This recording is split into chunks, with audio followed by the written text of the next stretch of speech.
Mr. Gorbachev, tear down this wall. That's one small step for man.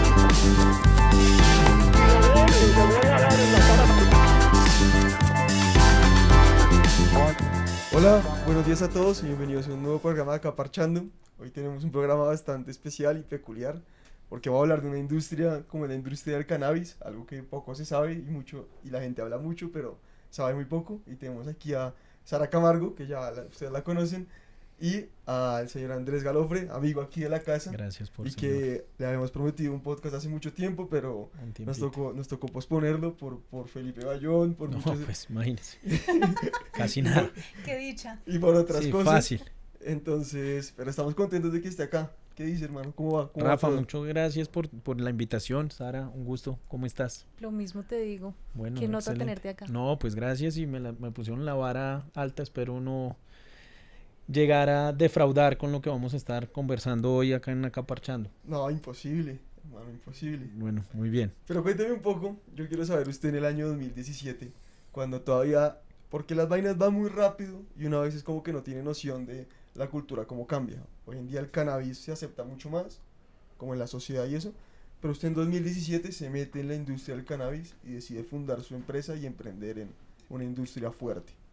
Sí, ese fue, digamos, uno de esos como momentos en donde uno está en el momento indicado, como que todo confabula para que las cosas pasen de la manera como que uno espera que pasen. Digamos que esa es la forma como yo de alguna manera hago como memoria de qué fue lo que sucedió. Entonces, 2017, el gobierno de Juan Manuel Santos en ese momento estaba decretando, esto va a poder, espero no aburrir los temas de decretos, cosas, pero pues esto está muy ligado a regulación. El gobierno de Juan Manuel Santos decide que quiere regular cannabis medicinal y pareciera que en el proceso de paz esto podía ser una opción para sustitución de cultivos y demás. Canadá desde hacía ya unos 3 o 4 años había legalizado el consumo de cannabis desde el ámbito medicinal.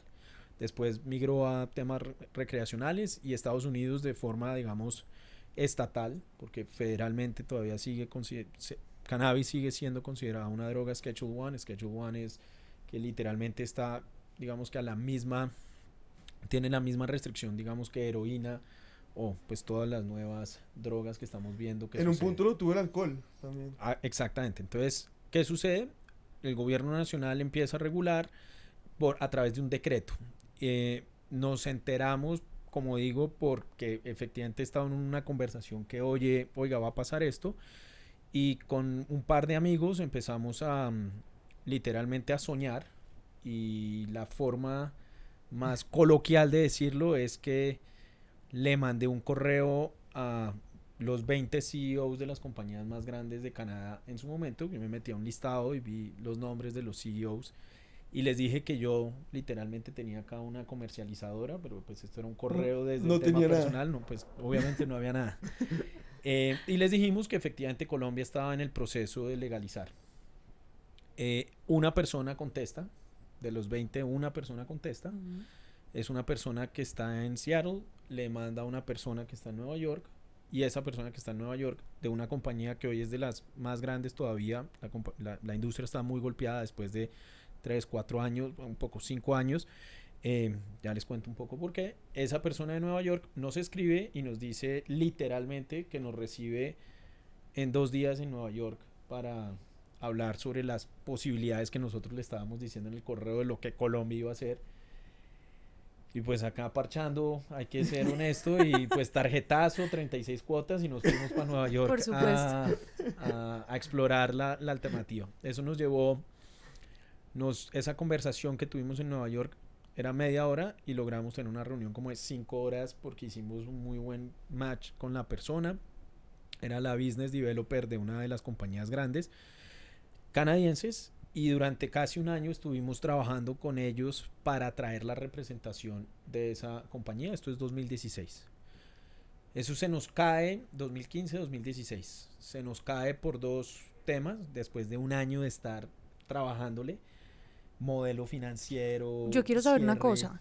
¿Qué implicaciones tenía ese pitch cuando ustedes fueron a hacerlo en Nueva York y cómo fue evolucionando? O sea, ¿era tierra, era No, sí, licitaciones, era qué? básicamente era como explorar. En ese momento lo que sucede en Canadá es que muchos de los inversionistas que pasan, digamos, en la bolsa de Toronto, están encontrando como las nuevas tendencias. Entonces había un flujo de capital gigante y todas estas compañías estaban, digamos, tratando de ampliar lo que se llama el footprint o tratar de tener presencia en diferentes países. Y por supuesto Colombia pues tiene un track record interesante de conocimiento y un nombre pues que podría llegar a ser digamos, podría tomarse por dos lados. Hay que aprovechar las circunstancias. Exacto. Sí. Entonces en ese momento lo que sucede es que 2016, un año de estar negociando, era más con el deseo de esta compañía de incrementar su capacidad productiva, tener a Colombia como un hub de producción, obviamente por un tema de donde está ubicada, digamos, nuestra zona geográfica, mucho más hacia tema de producción y cultivo. Ok, Pero esa compañía es casi que una farmacéutica. Entonces ahí les uno un poquitico, no para aburrir aquí a la audiencia. No, pero para nada. Yo había trabajado mucho tiempo en compañías de consumo masivo y compañías como farmacéuticas. Entonces cuando empiezo a entender que podemos unir la parte agrícola con desarrollo de productos, ahí empiezo a entender que esto puede llegar a ser mucho más allá de simplemente tener cultivo. 2016, Donald Trump es elegido presidente de los Estados Unidos y su General Attorney queda siendo el señor Jeff Sessions, y eso era pues matar obviamente cualquier tema. Republicano, cristiano, Sí, de pues, derecha. o sea, totalmente, no voy a entrar en el tema político para no enredar esto, pero eso digamos que tumbó la posibilidad de traer esa compañía acá, pero aprendimos sustancialmente del negocio y nos atrevimos a decir, pues ya sabemos, ahora hagamos el pitch para decir que somos una compañía local que tiene un poco el mismo seguimiento, la misma ruta de lo que esa otra compañía que se llama Tilray era, digamos, lo que íbamos a hacer. Entonces, ¿qué sucede? Salimos a buscar un par de inversionistas y hay una persona en Panamá, un canadiense, y de esos momentos que uno queda como sorprendido en la vida, nos vamos a Panamá, estamos hablando con él y el tipo nos dice, tipo que se llama Mark Monahan, nos dice, oiga, yo creo que ustedes pueden sacar esta compañía, yo les puedo ayudar. Cuando les digo sacar esta compañía es lanzar esta compañía que ustedes están, ya la propia de nosotros, que en su momento se llamó Chirón. Chirón fue el minotauro que le enseñó medicina se me escapó en este momento, digamos, es el minotauro que le enseña medicina a Aquiles en la mitología griega. Entonces Chirón, Chiron, y derivó en Chiron Life Sciences Corp con K, porque íbamos en un viaje hacia Canadá en un momento de levantar recursos y yo empiezo a pensar que la Che con Chao, Chespirito, Chitos, la Che Chipcha. Chipcha, dije cambiemos la Che y es cuando empieza y nace la KH de hoy Chiron Life Sciences, o pues en ese momento. Pero este tipo en Panamá lo que nos dice es, mire, ustedes pueden hacerlo, y es como digamos el mensaje que quiero mandar aquí es como lo interesante de estar en el momento indicado, de creer, de tener confianza. Pero también de mandar 20 correos. Sí, de mandarse, o sea, de Resiliencia saber que y perseverancia ante exacto, todo. de saber cuando uno está en el Rebuscarse tema un de poco emprendimiento que esto puede pasar y que algo, si se está trabajando bien, le va a arrojar buenos resultados. Y este tipo, Mark Monahan, es un tipo de estos, digamos, cazadores de fortuna, llamémoslo así, en donde el tipo identificó una oportunidad. Él había lanzado un par de compañías públicas en Toronto. Esto, digamos, para no ampliar y no aburrir con el tema, simplemente ya nos metemos ahorita más en tema de cannabis. Él había logrado que emprendedores sacaran compañías públicas en Toronto. Digamos, en Canadá se usa mucho esa figura y por eso, de alguna manera, esa economía, digamos, es booming en el buen sentido. Son 35 millones de habitantes, pero pues tiene una de las economías más fuertes, y es porque su mercado bursátil es altamente desarrollado. Entonces muchas de las tienen mucha liquidez. Pregunta, ¿ustedes le estaban apuntando a la legalización para el uso medicinal únicamente? Sí, porque porque tengo eso era entendido lo que que hay tres aristas. Claro, eso era lo que el gobierno en su momento tenía. Ok, medicinal. solo medicinal. Exacto, eso era medicinal. No recreativo. No recreativo, nada, en ese momento Ok. era, digamos, consumo o uso adulto, era totalmente volcado hacia el uso medicinal, que era lo que el decreto estaba diciendo. Solo para cerrar este concepto, lo que termina pasando es que este tipo nos dice, yo creo que podemos hacer algo interesante en Canadá bajo dos, digamos que condiciones. Uno, que ustedes sean los primeros que obtienen la licencia. Dos, esta compañía tiene que ser pública, es decir, vamos a ir a tocar la campana de sacar la compañía pública en la bolsa de Toronto, en el TSX, en un año. Ok. Se le miden.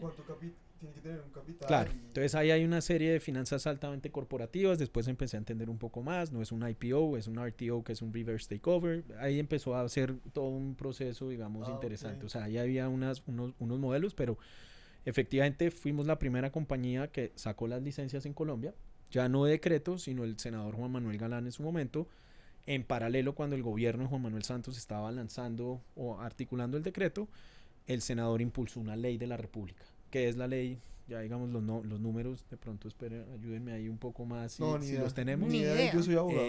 Bueno, entonces Entonces está, soy psicóloga, o sea, Sí, baila. y arrancó el proceso y lanzamos la compañía, cultivo en cerca de Ibagué, pero básicamente lo que hicimos, mayo 2018, estuve en la bolsa de Toronto lanzando la compañía, echando campana. ¿Hace cuánto se Eh, empezó a regular este tema del cultivo? ¿Por qué se podía tener cultivo y 2016, no? 2016, 2017 había 3 tipos de licencias: cultivo, fabricación y transformación.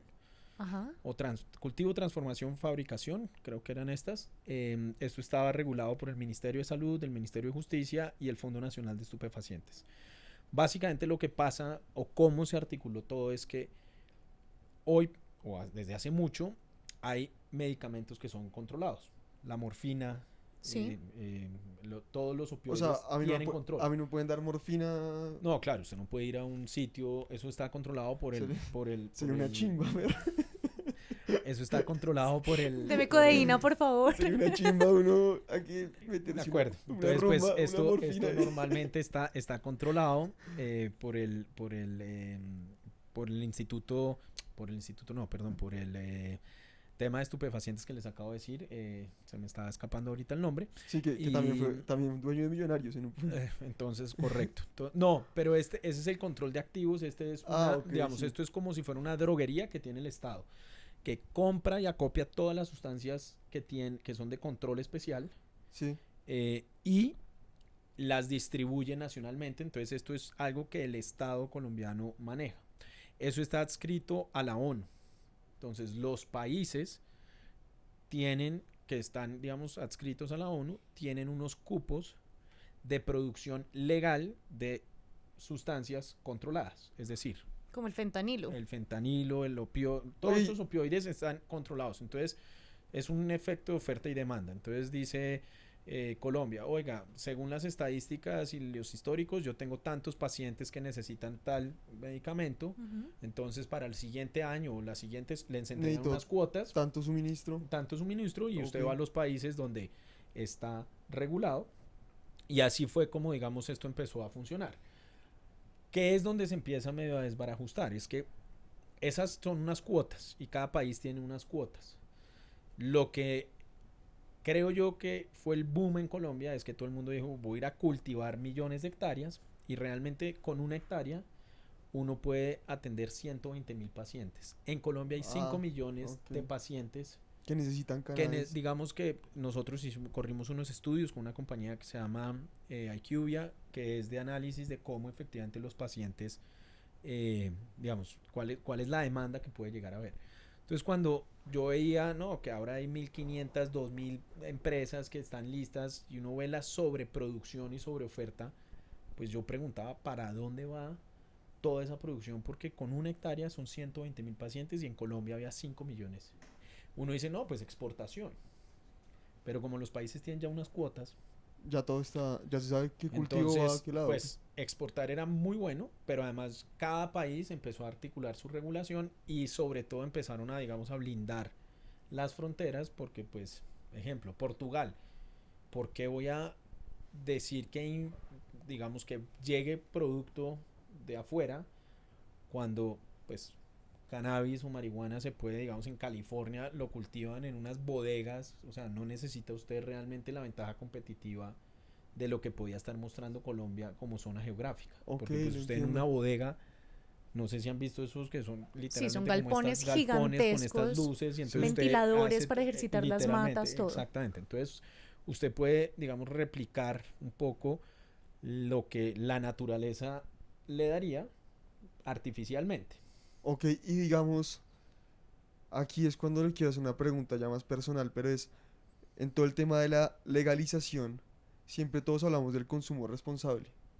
Y hemos normalizado, como le dije antes, tomar trago, pero no marihuana de uso recreativo, cuando el trago, creo que es una estadística de que 50% de los homicidios que se cometen en el mundo son de gente que está borracha.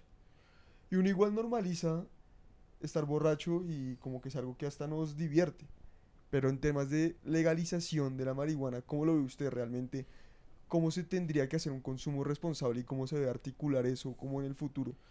Pues yo digamos que estuve metido en el negocio porque realmente, digamos, considero que sí tiene unos beneficios en el ámbito médico. Para volver a su pregunta, personas, y vi casos de cerca, niños con epilepsia, niños o Sí. jóvenes con unos temas, digamos, de autismo súper fuertes, digamos, Y muy, con muy- autolesión. con autolesión, temas de cáncer, cuidados paliativos, dolor oncológico, o sea, hay una cantidad de temas en la parte de uso medicinal que realmente me sorprendió la evidencia.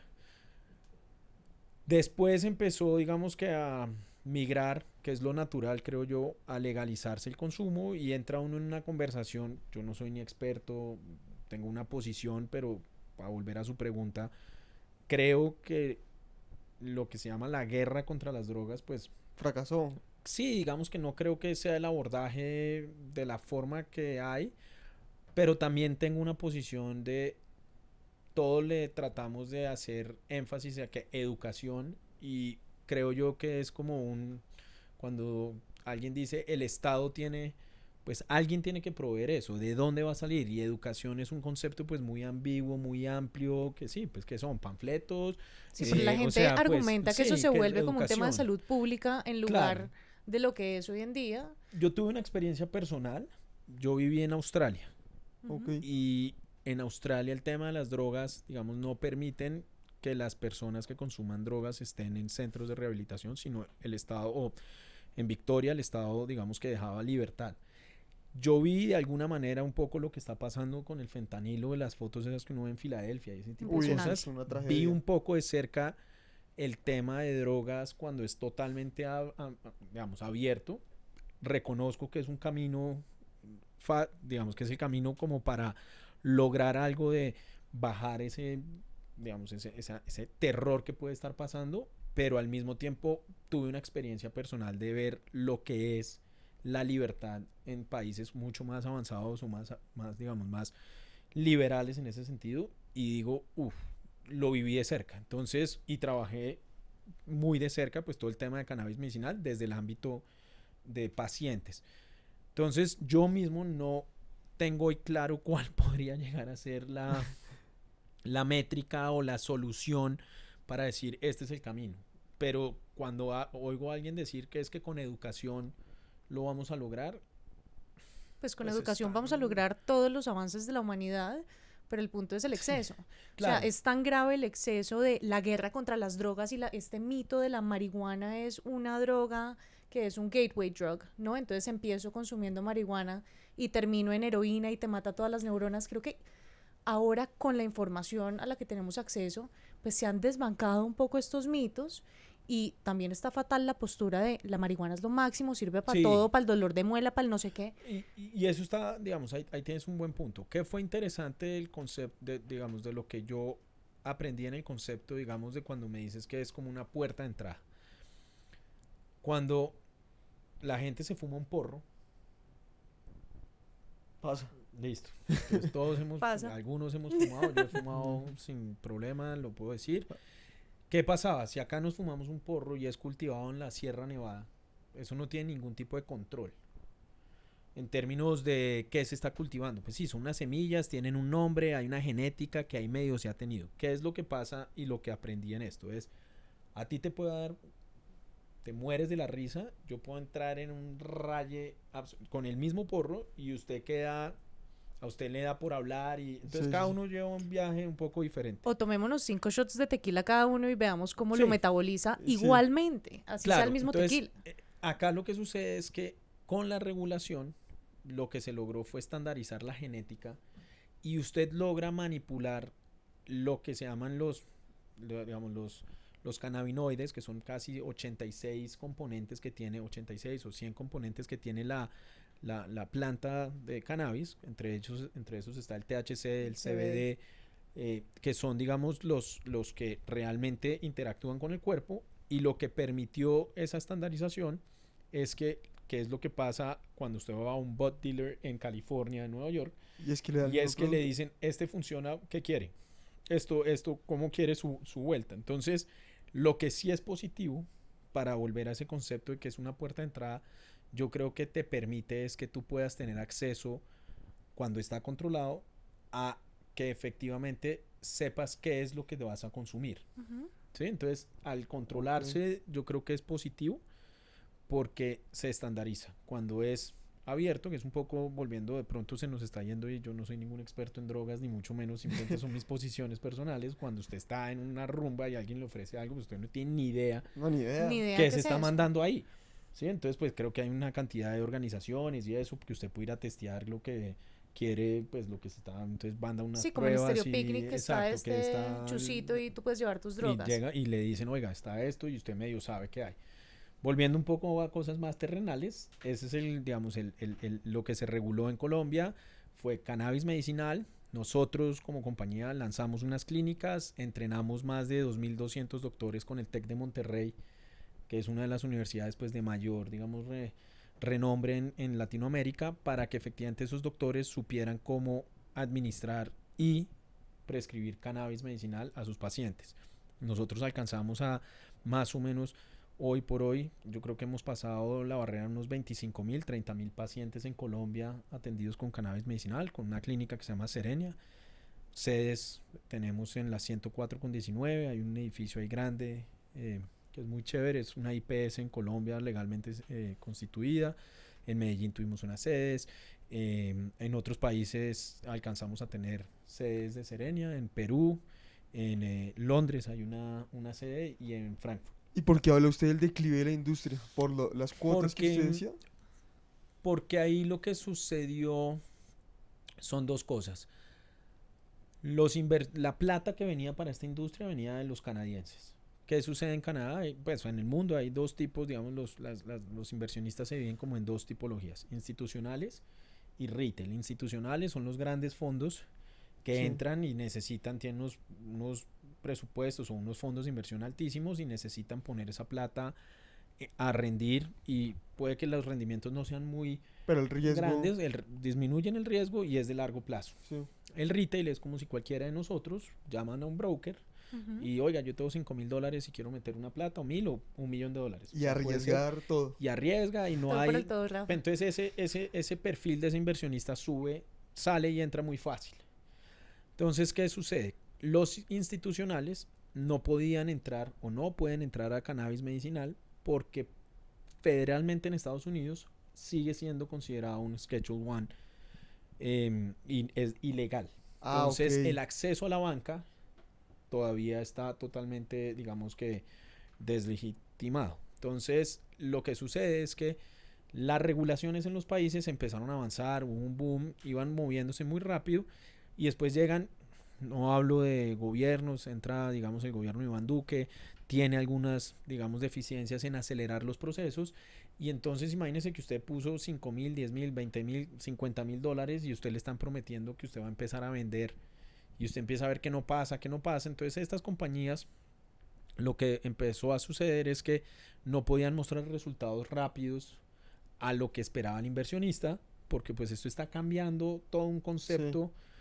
Entonces los inversionistas dicen, empiezo a vender, y cuando ya las compañías de este tipo que necesitaban inversiones muy altas, nosotros hicimos un levantamiento de capital altísimo, Alcanzamos a contratar, no sé, 400 personas en su momento. Wow.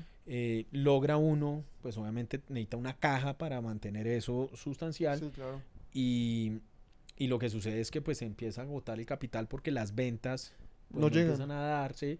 Y esto, mucha gente un poco más cauta decía, viendo un P&G de una compañía, muéstreme el EBITDA, y usted pues no está llegando al EBITDA y sus ventas, y esto es especulativo, y pasó un poquitico lo del boom de internet de los 2000, digamos la burbuja De las .com. de las .com, .com, sí. un poco, donde pues entró mucha gente, y esto también es un poco ese concepto. Aprendizaje es 1.000.000, pero ese es un poco el concepto. No sé si esto es la invitada a hablar un poco de No, esto, sí, Totalmente. total. o si vamos por buen camino o no. Tengo preguntas porque, por ejemplo, vi un estudio de la FDA donde el 20% de los productos medicinales que solamente tendrían que tener CBD, por ejemplo, los que usan con niños epilépticos, tenían altas THC. dosis de THC y dice el label que no lo tienen.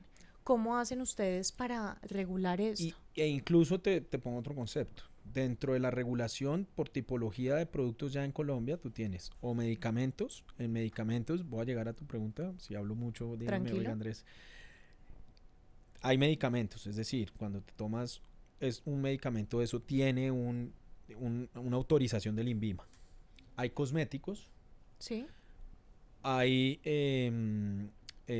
una fórmula que se llama fórmulas magistrales, que lo usan mucho los dermatólogos, que es un medicamento, digamos que es una fórmula, que no es un medicamento estrictamente en la Como parte... los shampoos. Que te hace una mezcla específica para ti. En Colombia se legalizó a través de la fórmula magistral.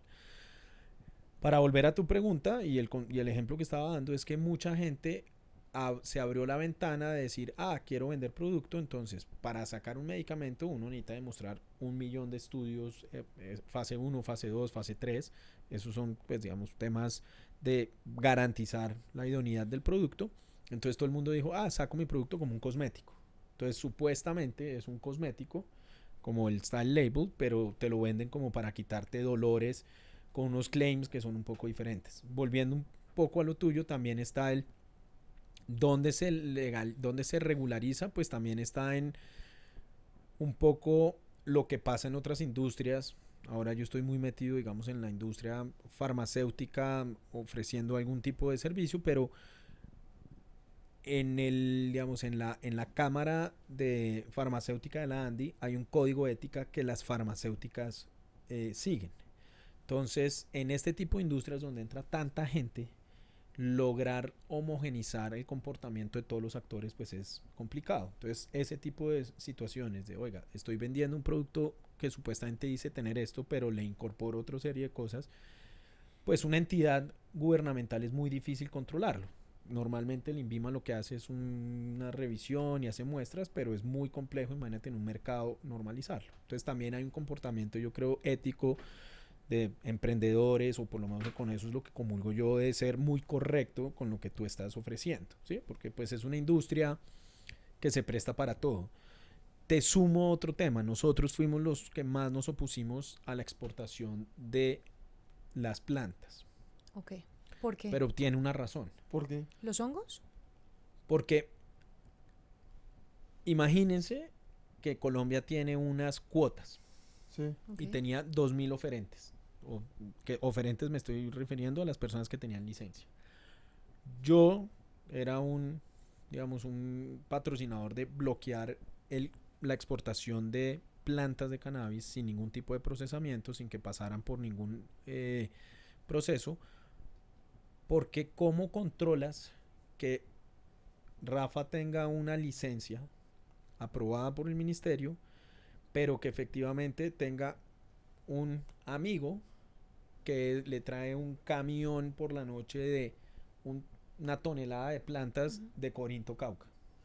¿Cómo logras que realmente... Perdón mi ignorancia, cuando hablamos de exportación de plantas, ¿ahí está la semilla también o es solo la planta? Digamos, la planta ya, digamos que es el material vegetal, que es el que van a llevar a un sitio para hacerle el procesamiento, y ese procesamiento de ahí sacar los medicamentos. Perfecto. Imagínate en el café o la leche, digamos que es la primera materia prima, sin ningún tipo de procesamiento, grano de café verde sin ningún tipo de haberlo tostado ni nada, o leche simplemente para llevarlo a los acopios de leche. Entonces, acá lo que nosotros decíamos es, está muy bien que mucha gente quiera participar, pero tiene que tener controles, porque pues como por la noche yo controlo que no llegue un camión con 500 toneladas Y que no... de material vegetal de Corinto Cauca, donde no tengo ni idea ni cómo está sembrado, ni qué está pasando, y que sea pues un lavadero.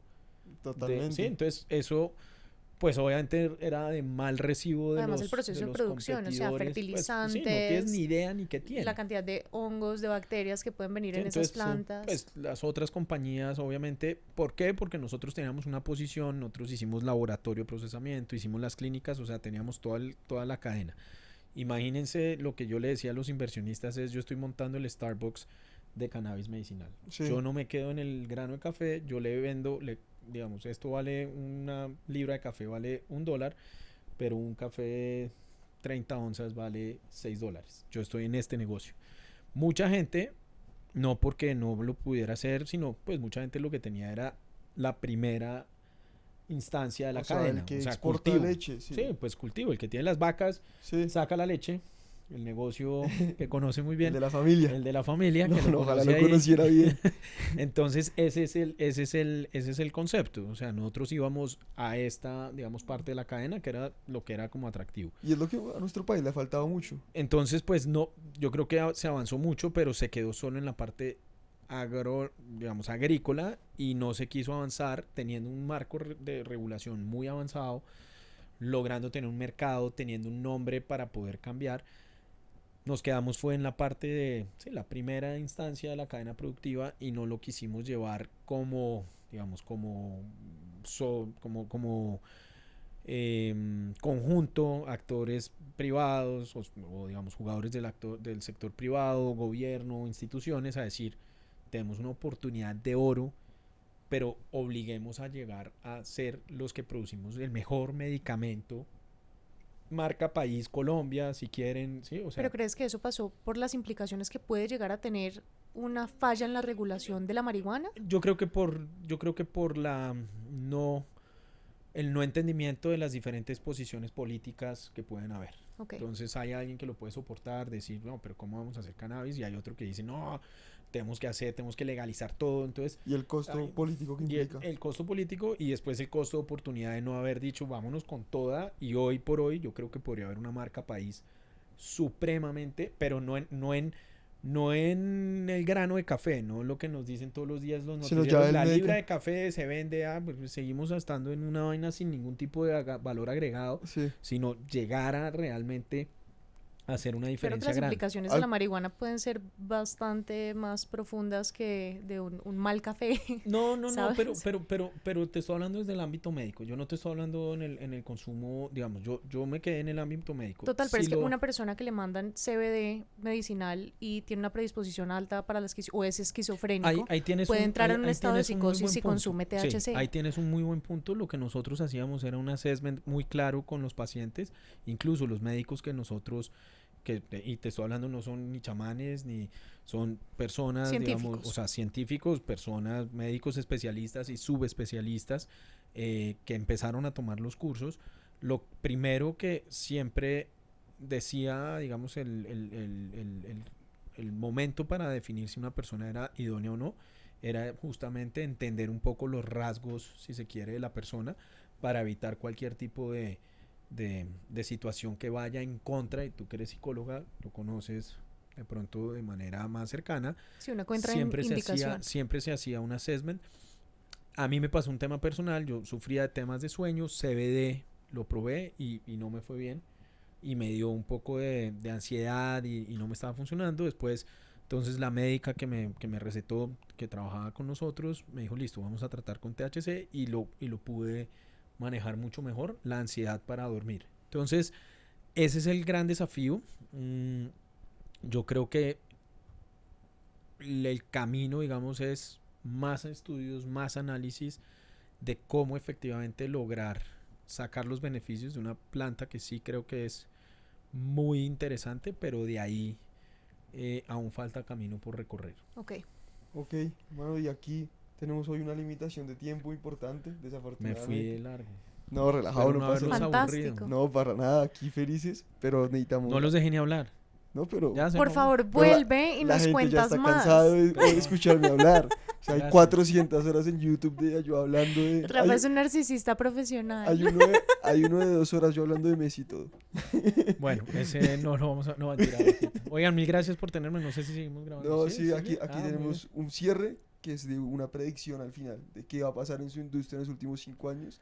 Y veo que usted no está muy optimista, pero quiero que No. igual se lance. No, yo creo que aún hay una oportunidad grande, pero se necesita una voluntad política y que las personas que ponen, digamos, el capital entiendan que es de largo plazo, que es una apuesta a largo plazo. Ok, muchas gracias por venir. Ponga la platica ahí. Por favor, sí, a ver si algún día nos hacemos millonarios. Ojalá, Bueno. ojalá. Súper. Muchas gracias, Andrés.